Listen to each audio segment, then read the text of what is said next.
Hi, Ryan. My wife Nina and I are from right here. This is our city, and Great. we're so overjoyed to have you here. Me too. Thank you. She made me ask you. Okay. Martha Jones changed our lives. Oh, great. Please tell us your favorite moments with Martha Jones. Oh, wow. Favorite moments? All of them. I mean, Freema's a joy. Freema is a great actress and just a joy to be around. She's got a Freema Agyeman.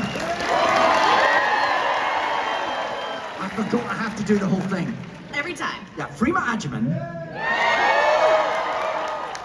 was just such a joy to be around. She was such a sort of a real kind of fresh light, and I was mourning the passing of Billie Piper, who had held my hand all the way through that first year on the show. So then, I think I was quite nervous going into my second season, and then Freema appears, and everything is great, and everything's fine, and we have a lovely time, and what could have been very difficult was just a joy from start to finish. So I loved all my stuff with Freema and with Martha. I think Martha's a great character, and the way that character went on and developed, that sort of very difficult end that the Doctor and Martha had, quite painful, and Martha sort of chose to move away, but then that character still went on this great journey, and that's a testament to Freema and what she did with it, I think. Thank you. Thank you. I'm Sarah, I'm from Nebraska. I'm supposed to say hi from my dad as well. Hi, Sarah's dad. My question is, what's your most favorite and least favorite outfit to wear as Crowley? Oh, most favorite, least favorite's the armor. Not because it wasn't brilliant, but have you ever worn an entire suit of armor? I was gonna say, it's probably just heavy. It's horrible. I don't know how you fight a war in that. It's just a lot. It takes a long time to get into, and it's very uncomfortable. I love that we got to do it. I was very glad it was one scene. What's my favourite? I'm not sure. Probably one of the sort of standard out. No, I know what it is. It's the sort of very chintzy kind of shell suit when he goes up to heaven. And he turns into this kind of, I don't even know how I'm describing it. It's a kind of awful 90s leisure suit in gold and white. That was my favorite, for sure. With your own hairband, or was that from costuming? It was not my own hairband, no, but I may have nicked it. Thank you. Hi, David. Hi. My name is Rebecca. Hi, I'm Rebecca. from Broward. So this is fun because it kind of transitions from that. It's also about costuming. Yeah. Huge fan of all of your work, but especially the Shakespeare. So I want to know how much you actually get to contribute, especially in, let's say, 2009's Hamlet, the muscle tee. Was that a personal choice? Well, I'll tell you a little story about that. I wanted it to be a Superman t-shirt. And I'd always said, because obviously it was a modern dress production, so that sets the parameters. But I thought when Hamlet goes into that sort of phase where he's very emotionally, he's in quite a difficult place, he doesn't know what to make of what his father's ghost has told him, he doesn't know what to do about the fact that his uncle has usurped his father, there's a lot going on. I thought there would be something about, he'd go into the back of his closet and he'd find something comforting and something that made him feel safe, and maybe in some slightly childish way made him feel strong. And I thought he should wear a Superman t-shirt.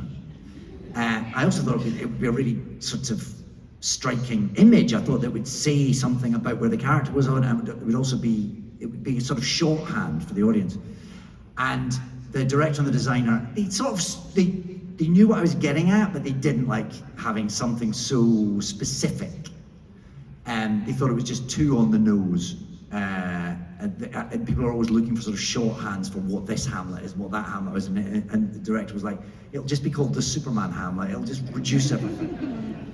So it was the designer's idea to come up with that t-shirt that has the kind of muscly chest on it, which kind of does the same thing, but isn't quite so on the nose.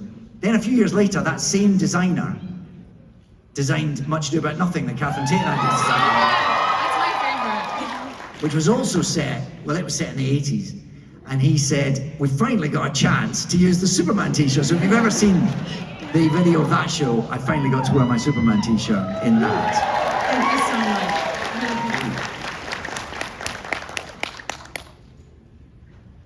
Hi, my name's Ash. I'm from here, roughly. Hi, Ash. Hi.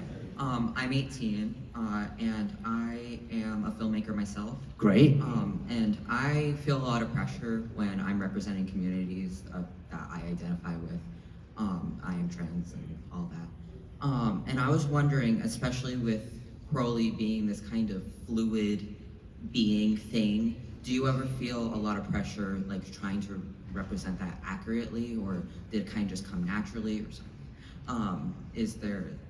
Was there a process to make sure that you did it right?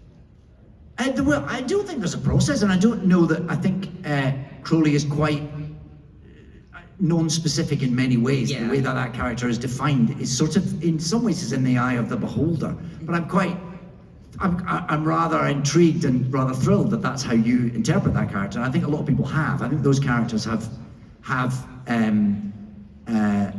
they often, because they are not of this world, they can kind of, they don't have to conform to the regularities of this world, if you like. So I think those characters often appeal to people in that, in the way that there's something fluid about them. There's something fluid about their sexuality, about even their gender, about quite who they are, what they are, whether they're human, whether they're supernatural, all that.